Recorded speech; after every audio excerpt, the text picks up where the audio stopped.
Olá, qual a qualidade do alimento que chega na sua mesa? Quando você consome esse alimento, você está reproduzindo que tipo de relação com quem produziu, com você que compra? Ou seja, que relação social acontece aí e que relação que se estabelece e que é reproduzida com o meio ambiente? Você já parou para pensar sobre isso? Que modos de produção existem no campo e na cidade para que esse alimento chegue até você? O projeto Vozes de Gaia quer ouvir mulheres que se relacionam, produzem, comercializam e pensam, pesquisam sobre o alimento que chega até nós. São cosmovisões sobre a agroecologia, a agrofloresta, numa perspectiva da inclusão e da saúde, feita por mulheres que se relacionam com a terra, seja produzindo, seja pensando-a de uma maneira solidária e harmônica.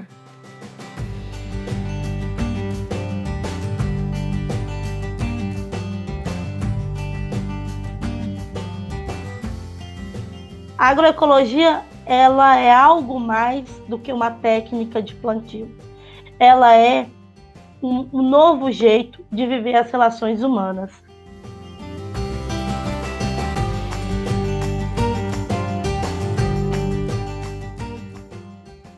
Beth, é um prazer estar aqui com você hoje, com esse currículo tão especial de defesa pela vida. Eu gostaria de começar te perguntando um pouquinho dessa sua história de vida, assim, em relação a esses movimentos, especialmente em relação ao IMST. Tem alguma história que você gostaria de contar? Acho que a forma como eu conheci o movimento, né, foi um momento assim muito especial, né? Sou militante do Movimento Sem Terra já tem quase 7 anos. Eu fui prounista, né, da minha família. Minha família tem sua origem na Bahia. Passei, né, como cotista em uma faculdade em São Paulo. Depois que eu fui para São Paulo, ouvi falar do movimento e em Goiás resolvi então me acampar.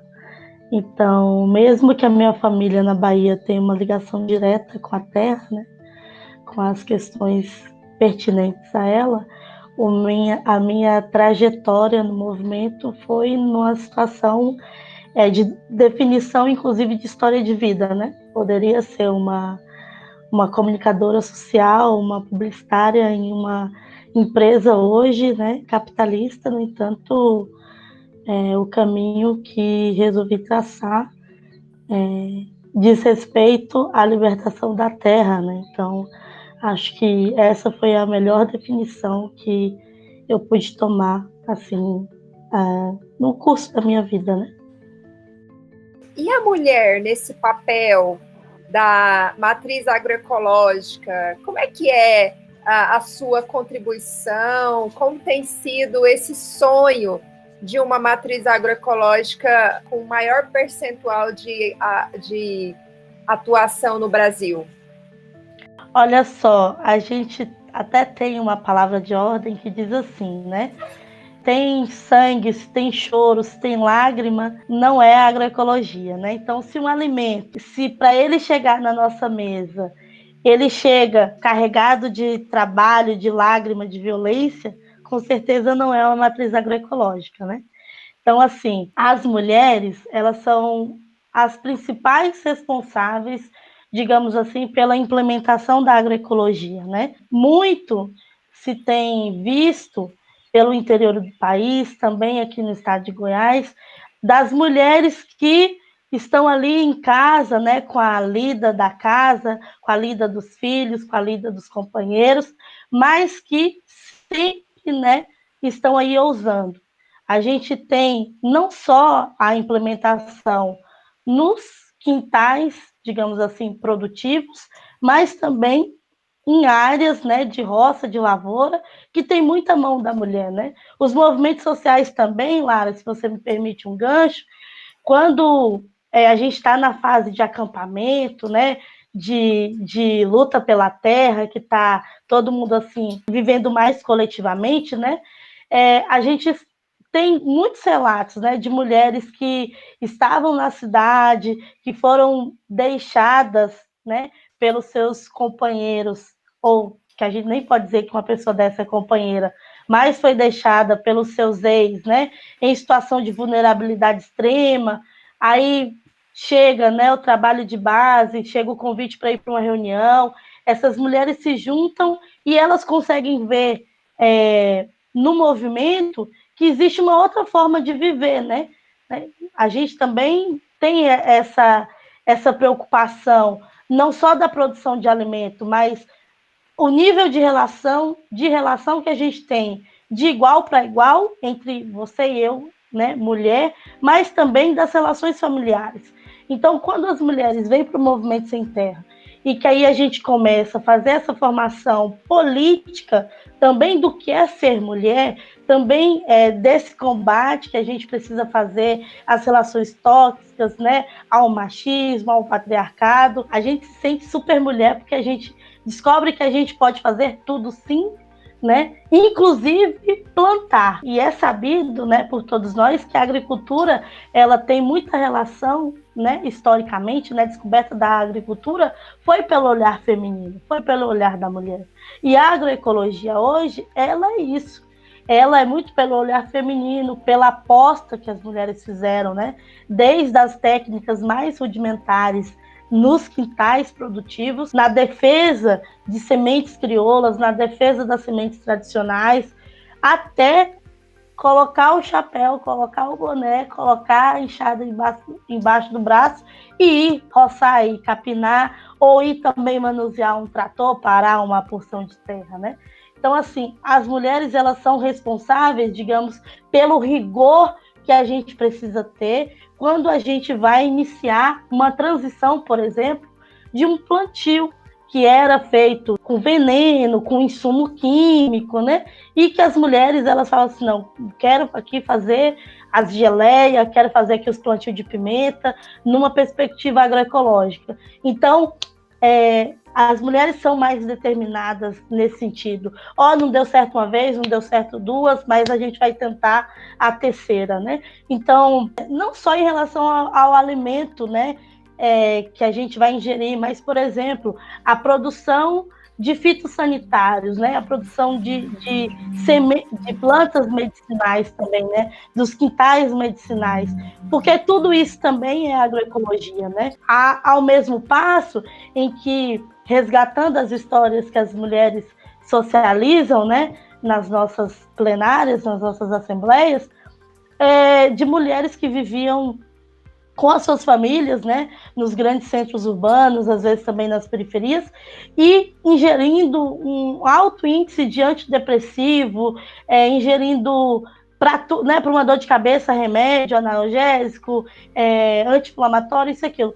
Quando também a gente começa não só a questionar o alimento, mas questionar também esses agrotóxicos que vêm para nós em forma, se me permite uma metáfora, em forma de comprimido, a gente começa a buscar mais conhecimento, né? A beber mais na sabedoria dos nossos ancestrais.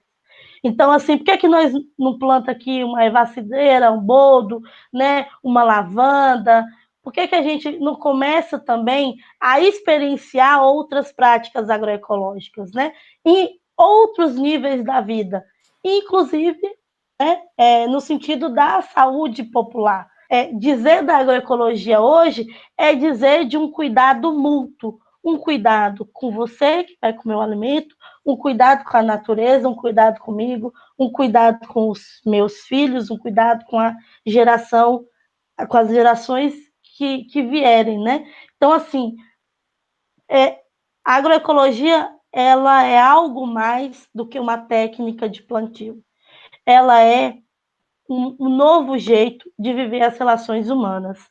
Que bacana, Beth. E quando você fala, por exemplo, dessa metáfora que você cria, né, sobre esses agrotóxicos em cápsulas, né, ou em comprimidos que a gente compra aí nas farmácias, quando a gente se se propõe a essa matriz agroecológica, significa, inclusive, buscar saber qual é a planta que vai curar o quê, porque existem algumas essas pequenas enfermidades, assim, é uma dor de cabeça que não é recorrente, é talvez fruto de cansaço, que uma erva específica me acalmaria e melhoraria o meu dia, talvez algo para me diminuir a minha ansiedade, me fazer dormir melhor. Não são coisas assim tão absurdas e que é necessário procurar saber, né, para que a gente, inclusive, tenha em casa e cultive essa matriz agroecológica que você está trazendo, né? Exatamente, Lara. E beber água. Pelo amor de Deus, vamos beber mais água, né? Porque essas dorzinhas de cabeça, né? Inclusive, gente, não é porque eu sou um ser perfeito, não. Porque geralmente eu falo, nossa, tô doendo na cabeça tanto, eu vou pensar quanto de água que eu bebi hoje, né? E por que eu falo que são agrotóxicos em forma de cápsula, em forma de pílula? Porque hoje você tem a Bayer, a Pfizer, que são as principais produtoras das substâncias de agrotóxicos e, ao mesmo tempo, elas têm uma ligação direta com a indústria farmacêutica. Então, a mesma pessoa que produz a semente transgênica, que vai demandar uma série de usos de agrotóxico, que vai fazer com que você ingira 8 litros de agrotóxico por ano, que vai fazer com que você tenha câncer, que você tenha isso, que você tenha aquilo, é aquela bonita, né? Aquela empresa bonitinha que está lá na farmácia te oferecendo comprimido. Qual é o tipo de medicamento que eu estou tomando? E aí você está correta quando você diz, olha, gente, o mel com açafrão, né? Gente como eu tem recorrente dor de garganta, né? Então, vou ficar lá tomando antibiótico sempre? Não, mas eu também vou ter que, né, ingerir mais água, buscar tomar mel, né? Fazer o uso do gargarejo com vinagre.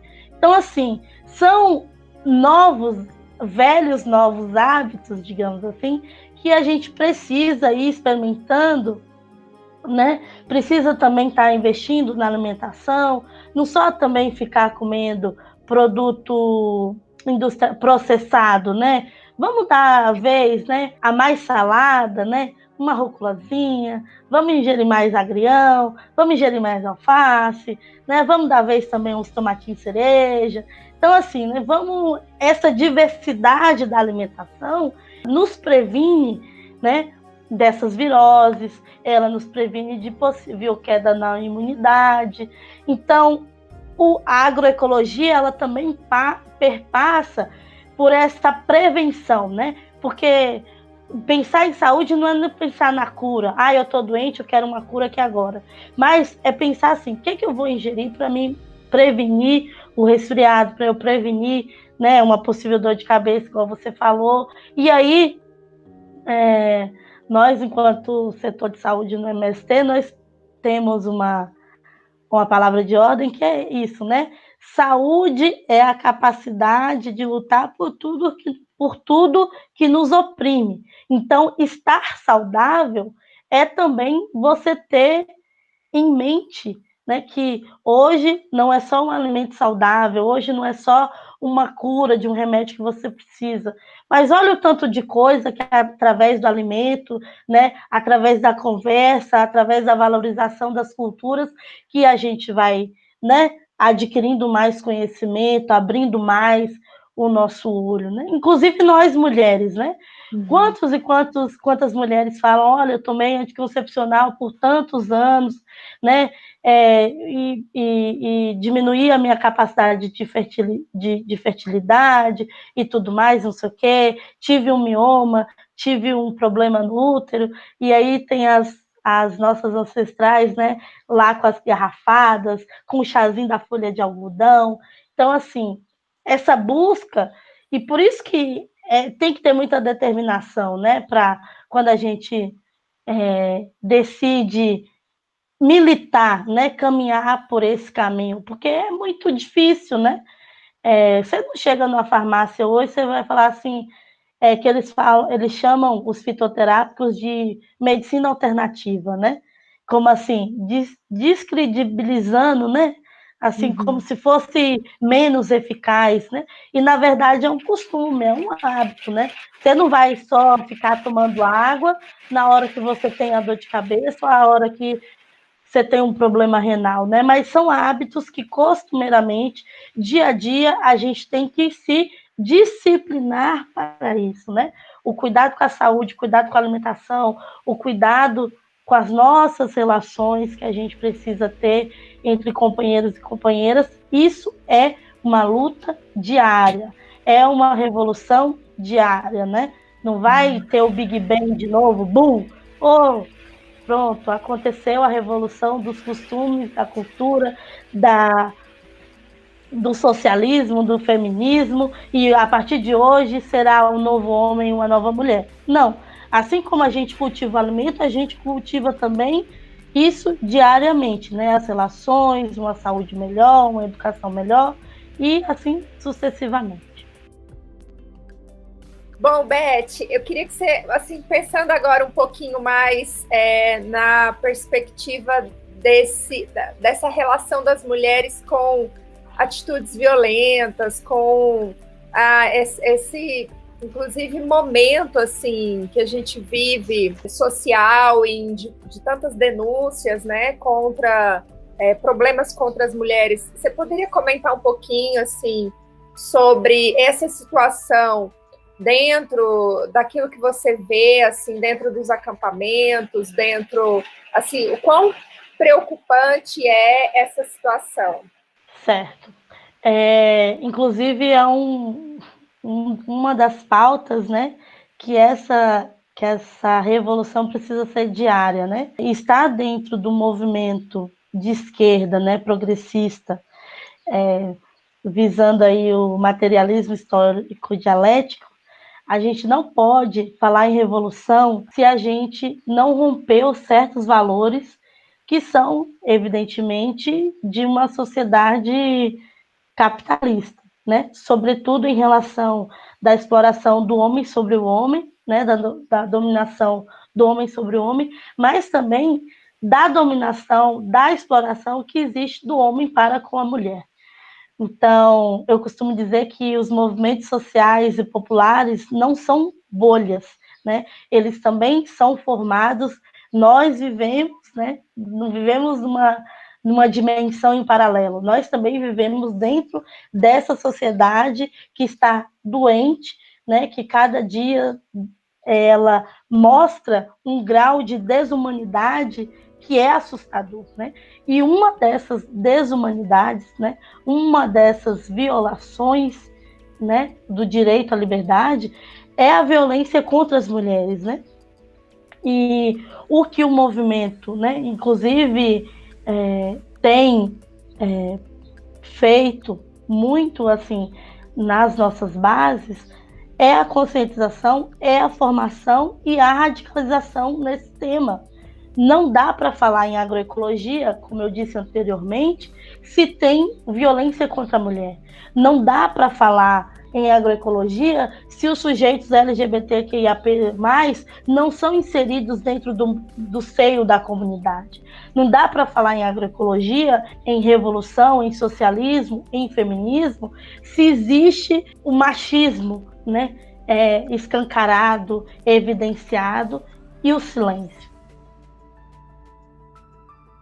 Então, o que o movimento tem feito são campanhas, né?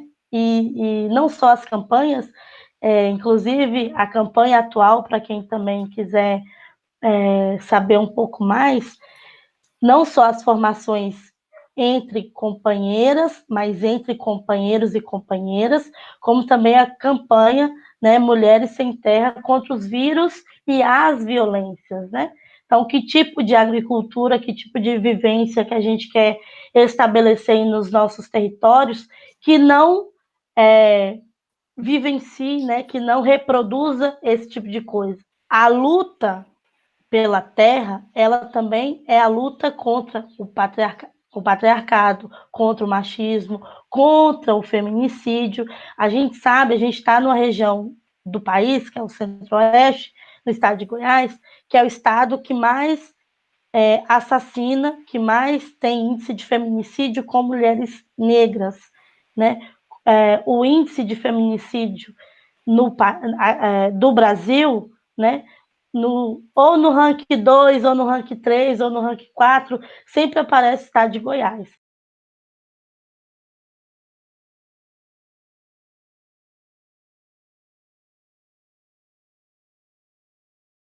Então, falar sobre violência, encarar esse debate, né, acolher essas mulheres, é o que a gente tem feito diariamente e que a gente também tem lutado, né, para fazer. Porque, por exemplo, se a gente for observar as políticas públicas de combate à violência contra as mulheres que existem, elas não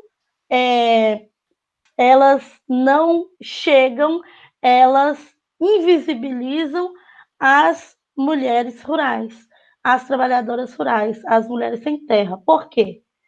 Vamos supor, tem um assentamento, tem o disco de denúncia. Onde é que ela vai discar o 180? Às vezes o assentamento não tem energia elétrica, às vezes o assentamento, o território não tem cobertura de telefone móvel.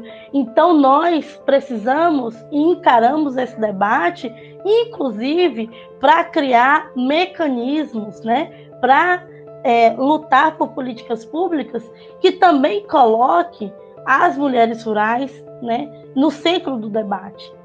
As mulheres sem terra no centro do debate, as mulheres camponesas no centro do debate. Bom, Beth, o papo está muito bom, mas eu queria perguntar se você tem mais algum recado para passar antes da gente finalizar. Olha, na verdade, eu gostaria de agradecer a você, Lara, ao professor Carlos também, que está nos bastidores, né? A esse respeito, a esse carinho, a esse tato que vocês tiveram, né? Digamos assim, o ouvir de vocês, né? A escuta de vocês, que eu acho que se eu pudesse fazer um pedido, né? E se eu pudesse ter direito a ter um desejo, seria com que as pessoas que nos ouvem, que nos assistem, que pudessem escutar mais as outras partes, né? Que pudesse, né, se chegar mais próximos aos movimentos sociais e populares, que pudesse questionar, mas também que pudesse escutar o que nós, mulheres e homens, né, temos também a dizer, né? Que nós pudéssemos ter esse direito à fala que às vezes nos é negado, né? Uma vez que os grandes veículos, né, das telecomunicações simplesmente discrimina, né? Fala em nome de e é isso. Dizer que estou muito feliz que o Movimento Sem Terra no estado de Goiás está muito feliz de estar nesse projeto com vocês e que nós, mulheres, estamos muito honradas também de estar aqui hoje, né? Porque eu não sou uma só, eu sou várias, né? Muitas vieram antes de mim até eu poder estar aqui falando com você. Muito obrigada.